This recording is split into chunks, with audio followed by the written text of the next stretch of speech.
राजा भोज हर दिन नई पुतली से राजा विक्रमादित्य की महानता और त्याग के किस्से सुनकर परेशान हो चुके थे, लेकिन वे सिंहासन पर बैठने का मोह भी नहीं रोक पा रहे थे। दूसरी तरफ उज्जैनी की जनता अपने पूर्व राजा विक्रमादित्य के त्याग की कहानियां सिंहासन की पुतलियों से सुनने को बड़ी संख्या में हर दिन एकत्र होने लगी। 9वें दिन जैसे ही राजा भोज सिंहासन की तरफ बढ़ने लगे, मधुमालती नामक पुतली जागृत हो उठी और बोली, ठहरो राजन, क्या तुम विक्रम की तरह प्रजा के लिए अपने प्राणों के त्याग भी कर सकते हो? अगर नहीं तो सुनो राजा विक्रमादित्य की कहानी। एक बार राजा विक्रमादित्य ने राज्य और प्रजा की सुख समृद्धि के लिए एक विशाल यज्ञ का आयोजन किया। कई दिनों तक यज्ञ चलता रहा। एक दिन राजा मंत्र पाठ कर रहे थे, तभी एक ऋषि वहां पधारे। राजा ने उन्हें देखा, पर यज्ञ छोड़कर उठना संभव था। उन्होंने मन ही मन ऋषि का अभिवादन किया तथा उन्हें प्रणाम किया। ऋषि ने भी राज्य का अभिप्राय समझकर उन्हें आशीर्वाद दिया। जब राजा यज्ञ से उठे तो उन्होंने ऋषि से आने का प्रयोजन पूछा। राजा को मालूम था कि नगर से बाहर कुछ ही दूर पर वन में ऋषि एक गुरुकुल चलाते हैं, जहां बच्चे विद्या प्राप्त करने जाते हैं। ऋषि ने जवाब दिया कि यज्ञ के पुनीत अवसर पर वे राजा को कोई असुविधा नहीं देते, अगर 8 से 12 साल तक के 6 बच्चों के जीवन का प्रश्न नहीं होता। राजा ने उनसे सब कुछ विस्तार से बताने को कहा। इस पर ऋषि ने बताया कि कुछ बच्चे आश्रम के लिए सूखी लकड़ियां बीनने वन में इधर उधर घूम रहे थे। तभी 2 राक्षस आए और उन्होंने पकड़कर ऊंची पहाड़ी पर ले गए। ऋषि को जब वे उपस्थित नहीं मिले तो उनकी तलाश में वे वन में बेचैनी से भटकने लगे। तभी पहाड़ी के ऊपर से गर्जना जैसी आवाज सुनाई पड़ी, जो निश्चित ही उनमें से एक राक्षस की थी। राक्षस ने कहा कि उन बच्चों की जान के बदले उन्हें एक पुरुष की आवश्यकता है, जिसकी वे माँ काली के सामने बलि देंगी। जब ऋषि ने बलि के हेतु अपने आप को उनके हवाले करना चाहा, तो उन्होंने असहमति जताई। उन्होंने कहा कि ऋषि बूढ़े हैं और माँ काली को ऐसे कमजोर बूढ़ों की बलि से प्रसन्न नहीं कर सकते।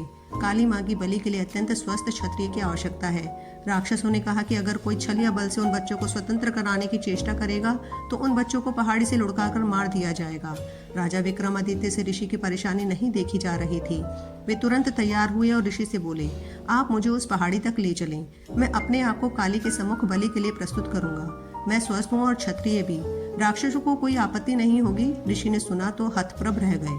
उन्होंने लाख मनाना चाहा, पर विक्रम ने अपना फैसला नहीं बदला। उन्होंने कहा, अगर राजा के जीवित रहते उसके राज्य की प्रजा पर कोई विपत्ति आती है तो राजा को अपने प्राण देकर भी उस विपत्ति को दूर करना चाहिए। राजा ऋषि को अपने साथ लेकर उस पहाड़ी तक पहुंचे। पहाड़ी के नीचे उन्होंने अपना घोड़ा छोड़ दिया तथा पैदल ही पहाड़ पर चढ़ने लगे। पहाड़ी वाला रास्ता बहुत ही कठिन था, पर उन्होंने कठिनाई की परवाह नहीं की। वे चलते चलते पहाड़ की चोटी पर पहुंचे। उनके पहुंचते ही राक्षस बोला कि उन्हें बच्चों की रिहाई की शर्त मालूम है या नहीं। राजा ने कहा कि वह सब कुछ जानने के बाद ही यहाँ पर आए हैं। उन्होंने राक्षसों से बच्चों को छोड़ देने की कहा। एक राक्षस बच्चों को अपनी बाहों में लेकर उड़ा और नीचे उन्हें सुरक्षित पहुंचाया। दूसरा राक्षस उन्हें लेकर उस जगह आया जहां मां काली की प्रतिमा थी और बलिवेदी बनी हुई थी। विक्रमादित्य ने बलिवेदी पर अपना सर बलि हेतु झुका दिया। वे जरा भी विचलित नहीं हुए। उन्होंने मन ही मन अंतिम समय समझकर भगवान का स्मरण किया। वह राक्षस खड़क लेकर उनका सर धड़ से अलग करने को तैयार हुआ। अचानक उस राक्षस ने खड़क फेंक दिया और विक्रम को गले लगा लिया। वह जगह एकाएक अद्भुत रोशनी तथा खुशबू से भर गई। विक्रम ने देखा कि दोनों राक्षसों की जगह इंद्र तथा पवन देवता खड़े थे। उन दोनों ने राजा विक्रमादित्य की परीक्षा लेने के लिए यह सब किया था। वह ये देखना चाहते थे कि विक्रम सिर्फ सांसारिक चीजों का दान ही कर सकता है या प्राणोत्सर्ग करने की क्षमता भी रखता है। उन्होंने राजा से कहा कि उन्हें यज्ञ करते देखे उनके मन में इस परीक्षा का भाव जन्मा था। उन्होंने विक्रम को यशस्वी होने का आशीर्वाद दिया और कहा कि उनकी कीर्ति सदियों तक चारों ओर फैलेगी। इतना कहकर मधुमालती चुप हो गई और राजा कुछ न कह सका।